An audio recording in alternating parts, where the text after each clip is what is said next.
My father pointed at the door in front of 15 relatives and told me to go live in the streets. Called me a useless failure. Said it loud enough that my aunt dropped her fork. My mother sat there, silent. Amber, my younger sister, actually smiled into her napkin. And I just stood up, grabbed my coat, and walked out. They thought they'd destroyed me. They had no idea I was worth $25 million. 3 weeks later, I owned their house. Let me back up. My name is Morgan Donovan. From the outside, we looked perfect. Holiday cards, matching sweaters, the whole thing. My parents were masters at looking good. But behind closed doors? Different story. Amber was the golden child. Always had been. She got violin lessons, private tutors, summer programs in Europe. I got chores and lectures about being grateful. Amber was setting such a good example. I remember being 12, showing my dad a website I'd built from scratch. Took me 3 weeks. I was so proud. He glanced at it for maybe 5 seconds and said, "That's nice, but Amber just won first place in the regional violin competition." Then he walked away. That became the pattern. Every achievement I had was followed by "but Amber." Every time I tried to share something I'd accomplished, the conversation shifted to her.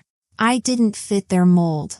While Amber posed for family photos, I stayed up late teaching myself how to build websites and automate systems. At 16, when other girls posted prom pictures, I posted my first online project. My family called it a quirky phase. When I dropped out of college to build my first real company, they said I embarrassed them. My mother actually cried, not because she was worried about me, but because she didn't know how to explain it to her friends at the country club. They never asked what I was building. They only asked what people would think. By the time I turned 32, Amber had become everything they wanted: polished, charming, loud enough to fill any room. I'd become everything they dismissed: quiet, independent, unwilling to shrink myself to fit their expectations. According to them, I wasn't building companies. I was messing around online. I wasn't successful. I was struggling. That Thanksgiving wasn't new. The humiliation, the whispers, seating me at the end of the table like I barely existed, it had been happening my whole life. But that night, something inside me cracked open. Not because they insulted me. I'd survived worse. But because of how easily they believed their own version of me over the truth. 20 people in that room. Not one of them questioned it. Not one of them asked if maybe, just maybe, my parents had it wrong. Back in Seattle, my penthouse felt like another planet. Floor-to-ceiling windows, city lights stretching forever, everything I'd built with my own hands. But their voices still echoed in my head, scraping at wounds I thought I'd sealed shut. I kept asking myself the same question: how can people who know nothing about your life feel so confident defining it? I didn't know it yet, but their cruelty at that table was only the beginning. The real unraveling started the moment I stopped trying to earn a place in a family that never wanted me whole. The days after Thanksgiving felt hollow. I went through meetings, strategy calls, product reviews, everything I normally handled with sharp focus. But my mind kept drifting back to that table in Portland. The way my dad's voice echoed. The way my mother didn't even flinch. The way Amber watched me like she'd been waiting her whole life to see this moment. But humiliation doesn't end when it's delivered. It has an aftershock. Mine arrived 3 days later. I was in my kitchen, waiting for water to boil, when my phone buzzed. Message from Rachel, my cousin, the only person in that family who ever treated me like I mattered. "Morgan, I need to tell you something. Your mom's been talking." My stomach tightened. Talking how? Long pause. Then, she told everyone at church you're basically homeless in Seattle. Said your internet hobbies finally fell apart and you're staying on couches. I set the phone down. The room spun for a second. Homeless. Couch surfing. Failed at life. They didn't just throw me out. They rewrote the story. And they did it with the same confidence they used when calling Amber a genius for breathing. I texted back, "I have a 3-bedroom penthouse." Rachel replied immediately, "I know. They don't want to know." That line cut deeper than the lie itself. They didn't want to know. Because knowing would force them to face the truth that everything they'd mocked and dismissed had turned into success they couldn't control. Then Rachel sent another message. Your mom also said you called her begging for money last week. Said you were crying on the phone. I hadn't called her in 6 months. The lies were getting bigger, more elaborate. They weren't just rewriting my present, they were rewriting my entire existence to fit the narrative they needed. 2 days later, the aftershock turned into an earthquake. An email landed in my inbox from a law office in Portland. Subject line, confirmation required for your guarantor status. Guarantor for what? I opened it. For a moment, I forgot how to breathe. It referenced a renovation loan, around $400,000, taken out 2 years earlier. And according to the attached records, I was listed as the guarantor. I never signed anything for them. I wouldn't have. But the file included a scan of my signature. One glance and every nerve in my body went cold. They forged my name on a massive loan. Money that was partially funneled into Amber's boutique, the one she bragged about like it was her destiny come true. The humiliation at Thanksgiving suddenly made cruel sense. They needed me small, powerless, easier to use. Easier to frame as unstable if the loan ever collapsed. I stood there in the quiet of my kitchen, city lights flickering against the glass, and let the truth settle like ice in my veins. They hadn't just thrown me out. They'd stolen from me. And the worst part? They genuinely believed they had the right. That night, something inside me stopped breaking and started sharpening. The first thing I felt wasn't anger. It was clarity. Cold, steady, almost frightening in how calm it settled into my chest. For the first time in years, I wasn't trying to understand them. I wasn't trying to excuse them. I wasn't even trying to win them over. I was simply done. But being done didn't mean walking away. Being done meant drawing a line they could never step over again. I spent the next morning combing through every document the law firm had referenced. Payments, bills, records tied to the renovation and Amber's boutique. Every trail led back to the same truth. Huge sums had been moved without transparency, and the loan secured with my forged signature was sliding toward default. If it defaulted, the lender could seize assets, force a sell-off, push for recovery. And if my name stayed on that paperwork, I'd be dragged down with them. I forwarded everything to my attorney in Seattle. He called within minutes. Morgan, this isn't sloppy. This is deliberate. I know. Are you sure you're ready to pursue this? Once we open the door, it won't close quietly. That's the point. We began the process immediately. Verifying handwriting inconsistencies. Tracking the money flow. Documenting every piece of financial misrepresentation. And the deeper we looked, the clearer one pattern became. My family had built their recent life upgrades on borrowed money. Not earned. Not saved. Borrowed, with my name as their safety net. That realization didn't hurt. What hurt was how naturally they must have believed I'd never fight back. 3 days into the review, my attorney called again. If the loan continues sliding, the lender may consider transferring control if a qualified buyer steps in to absorb the debt. And I'm qualified. You're more than qualified. If you want the option to take over, I can initiate the process. I stared out at the Seattle skyline, clouds rolling low over the water. Do it. That decision lit a fuse. Over the next 2 weeks, my team and I moved quietly. We positioned ourselves to legally acquire the loan if it defaulted, giving me leverage over the property and the financial choices tied to it. Nothing about it was vindictive. It was protection, my life, my reputation, my work. If they pulled me into a mess they created, I'd make sure I had control of how it unraveled. And still, throughout the entire process, not a single person from my family called. Not to apologize. Not to explain. Not even to lie. It was almost poetic how silent they were while I built the very outcome that would change everything for them.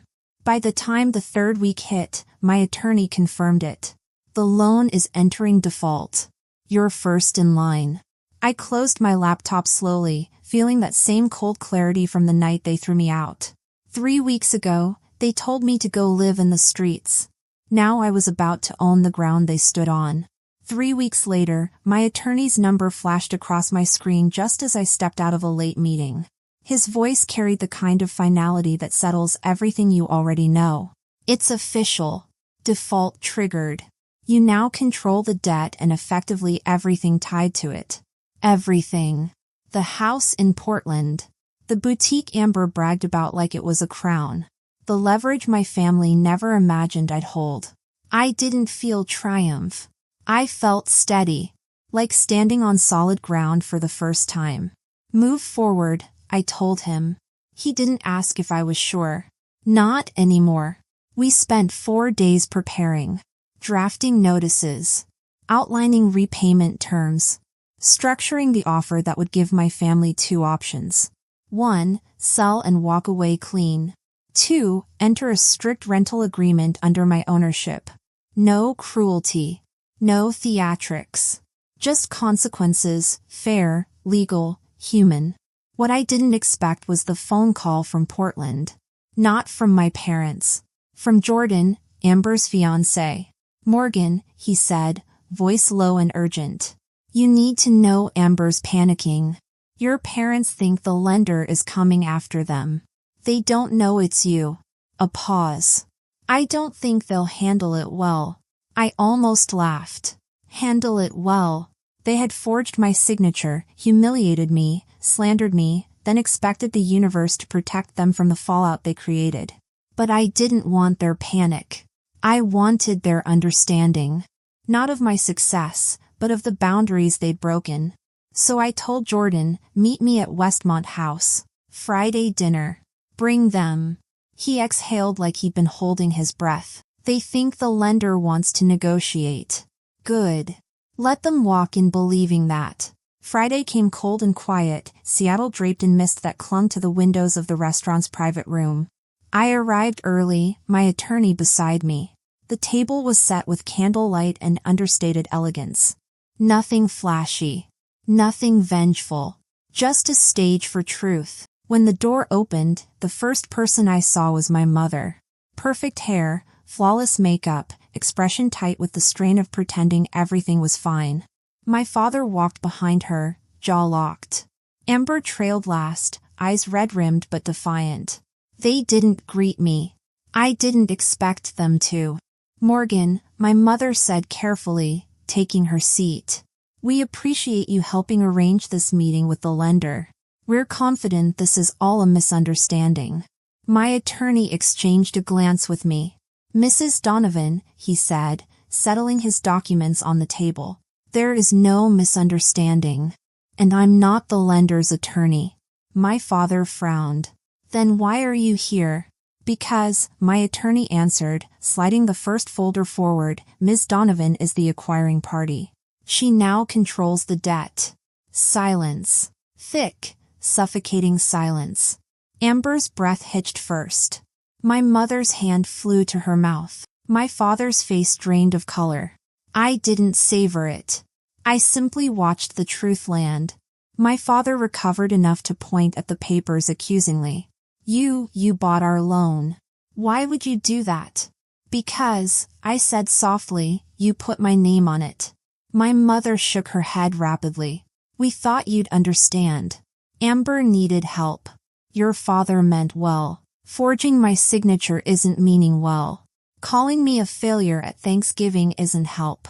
Telling people I'm homeless isn't concern. Amber finally snapped. Why couldn't you just let it go? You have money. You don't need this. I looked at her the way I might look at a stranger who wandered into the wrong story. You're right. I don't need this. What I need is my name not tied to a sinking loan you all pretended didn't exist. My attorney slid the next document across the table. These are the terms. You can sell the property and fully resolve the debt. Or if you choose not to sell, Miss Donovan will assume ownership, and you may remain as tenants under a structured rental contract. We have to rent our own home, my father whispered. It isn't your home, I corrected.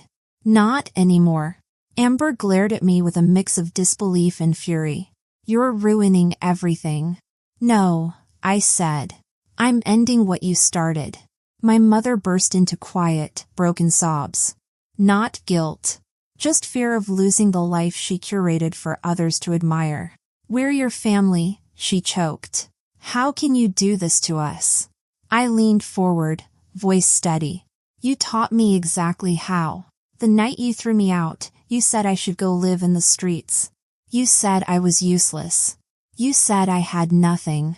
But the truth is, you never knew me at all. I let that sit before continuing. I'm not here to punish you. I'm here to separate myself from choices that were never mine. My father exhaled shakily, anger melting into something raw. What do you want from us? Nothing, I said. Not an apology. Not a confession. Just accountability. My attorney added, you have 7 days to decide. The silence that followed felt endless. My mother stared at the papers like they were written in a language she couldn't understand. Amber's hands were shaking. My father looked 10 years older than he had when he walked in. Finally, Amber spoke again, her voice breaking. This was supposed to be my fresh start. The boutique was everything. It was built on fraud, I said quietly. That's not a fresh start. That's a house of cards. We were going to pay you back, my mother tried. Without asking. Without telling me. You were going to pay back money you stole using my identity. I shook my head. That's not how any of this works. My father stood abruptly, chair scraping against the floor. I won't sit here and be lectured by. By who? I interrupted. By the daughter you threw out? By the failure you announced to 15 people? By the woman you told to live in the streets? He stood there, mouth opening and closing, unable to find words. Sit down, Dad. You're going to want to hear the rest. He sat. My attorney continued, walking them through every detail, every timeline, every consequence. With each page turned, I watched my family's carefully constructed world collapse piece by piece. The meeting ended with no hugs. No shouting. Just stunned silence. They left the room looking smaller than I had ever seen them. Amber paused at the doorway, eyes glossy. You could have helped me. I did, I said. Just not the way you wanted. When the door closed behind them, I let out a breath I'd held for years. Not from anger, from release. Outside, the mist had turned into soft rain, tapping lightly against the pavement. I walked through it without rushing, feeling the weight of my family's expectations finally slip off my shoulders. 3 weeks earlier, they told me to go live in the streets. Tonight, they walked out of a building they no longer owned. And for the first time in my life, the distance between us felt like freedom. Over the next week, the silence from Portland was louder than any outburst could have been. No calls. No explanations. No sudden change of heart. My attorney forwarded updates as they came in, short, clinical messages noting their hesitation, their consultations, their growing realization that there was no loophole big enough to crawl through. I imagined them sitting in that house, looking at furniture they might have to leave behind, walking through rooms that suddenly felt temporary. I imagined Amber standing in her boutique, finally understanding that success you don't earn doesn't last. On the 7th day, just before the deadline, the decision arrived. They chose to sell. It was the smartest option. The cleanest exit. The sale cleared the debt in full, released my name from every tie, and left them with enough to downsize into a smaller place across town. No one was ruined. No one was left desperate. They simply had to live within the boundaries they'd ignored for years. Amber's boutique didn't survive the transition. Without the steady stream of borrowed money, it folded within a month. She posted a vague message online about new beginnings, never mentioning the truth. My parents retreated from the social circles they once dominated. Their curated image quietly replaced by something humbler. The irony wasn't lost on me. They spent my entire life telling me I wasn't enough. Now they were learning what not enough actually felt like. And me? I didn't feel victorious. I felt steady, whole. I went back to my work, my life in Seattle, the one I built without their validation.